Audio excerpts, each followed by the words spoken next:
顾叔叔一家三口。叶晨惊得说不出话来，沉默良久，他忍不住问：顾叔叔为什么要做这样的决定？这对囡囡是不公平的，我叶晨何德何能让他们如此待我？叶中全感慨，我一开始也不理解，我也劝过严中，但是他主意已定，想让我劝劝你，我能说什么？叶晨焦急地说，这种事情就不该用这种解决方案。难道他们就没想过这件事情如果传出去的话，对囡囡会有多大的影响吗？她就算退出娱乐圈，那也是最有影响力的女歌手啊，民众和媒体会一直关注着她的。叶中全道，这件事情你不用担心，你顾叔叔早就已经想好解决对策了。他早些年为了颐养天年，在马尔代夫买过一座岛，当时开发成酒店了，他现在有心把酒店业务停掉，把那里变成自己的私人岛屿。如果囡囡怀孕了，他就带着你林阿姨和囡囡娘俩去那里生活一段时间，医疗团队也直接从这里带过去，全年无休，一直到囡囡顺利生产，这样也能最大限度地保守秘密。孩子出生之后，就算外界知道也无所谓。你顾叔叔的意思是，只要不让外面知道孩子的生父是你，对你就不会有什么影响。孩子出生之后，可以暂时在马尔代夫生活，等2、3岁再回燕京，也可以直接送到英国或者美国生活。等你把破亲会的问题解决之后，他们再把孩子带到你身边。叶晨毫不犹豫地拒绝道：不行，绝对不行。叶中全问他：晨儿，你有没有做过最坏的打算？什么最坏的打算？叶中全唏嘘感叹道：有些话说出来确实丧气，但凡事都要做最坏的打算。如果将来某一天你出了意外怎么办？你难道希望你父母传下来的血脉断在你身上吗？他们2人在当年的华人世界，哪个不是人中龙凤？叶晨沉默不语。叶中全趁热打铁：不孝有三，无后为大。我们死了不要紧，但我们的血脉要传承下去。你顾叔叔担心的就是这个。叶晨气愤地说：可这算什么事？到时候囡囡带着孩子回来，狗仔队会放过他吗？舆论会放过他吗？叶中全道：破亲会被解决掉之后，你也没什么后顾之忧了，身份也可以公诸于众了。只要你到时候给囡囡一个名分，不就什么都解决了？我怎么给啊？叶晨已经有些焦灼，情绪也有些失控地说：我已经结婚了，你们早就知道。一边是对我不离不弃的老婆，一边是我父母为我定的未婚妻，你们让我怎么办啊？叶中全郑重地说：你要知道，你和囡囡的婚约，全天下无人不知。囡囡早就公开说过，她进入娱乐圈就是为了寻找失联的未婚夫。你是叶长英的儿子，她是顾延中的女儿。叶长英和顾延中当年的兄弟情，在华人商圈也是一段佳话。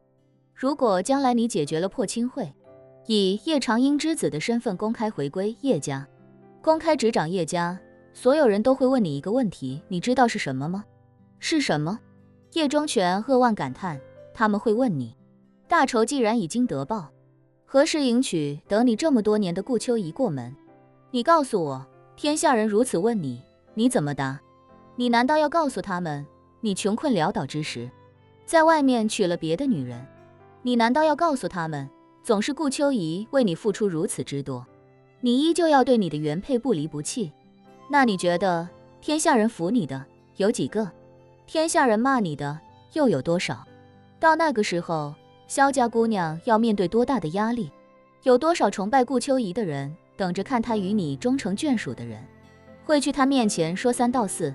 你想过吗？叶晨被老爷子几句质问，逼得说不出话来。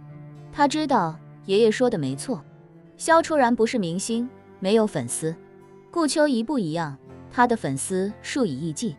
这些年，顾秋怡在娱乐圈毫无绯闻，毫无丑闻，所有人都知道这个身价数百上千亿的富家独女，来娱乐圈不是为了出名，不是为了赚钱，更不是为了玩耍，她是为了寻夫。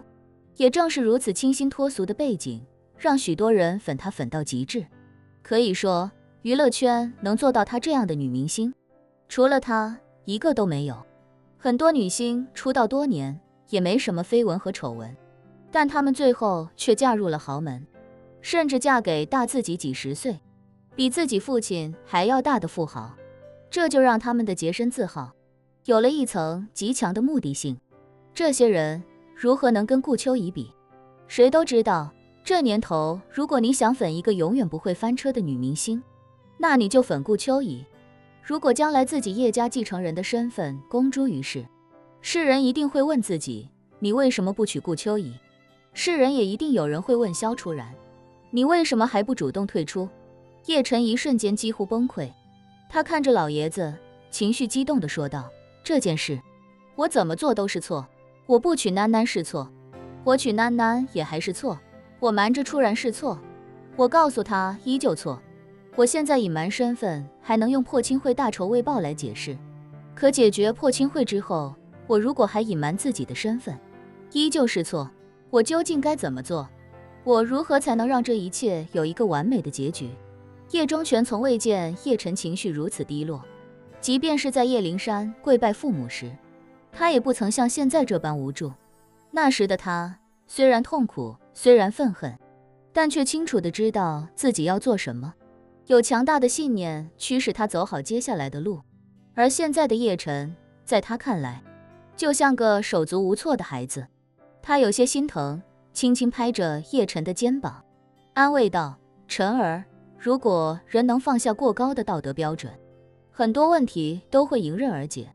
萧家姑娘待你是不薄，可你这段时间以来，待她同样不薄，待她父母更是以德报怨。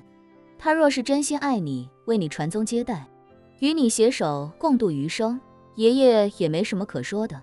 但你们的感情毕竟不纯粹啊。还有你说了，一旦他知道你的身份，一定会非常失望。可是你身负你父母之名，他们当年枉死，全世界唏嘘扼腕。一旦你大仇得报，你不能偏安一隅，不能大隐于世，不能让全世界都以为叶长英与安承熙的儿子早就死了，不能让他们逐渐被世人遗忘。相反，你必须昭告天下，你必须让所有人知道，叶长英和安承熙的儿子还活着，他们的血脉没有断。你还要用你的实力，你的辉煌，让他们重拾对你父母的敬畏之心，让他们二人的名字继续流传下去。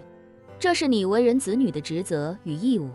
如果你认可老头子我的这个说法，那我问你，你与萧家姑娘，是不是早晚都注定要分道扬镳？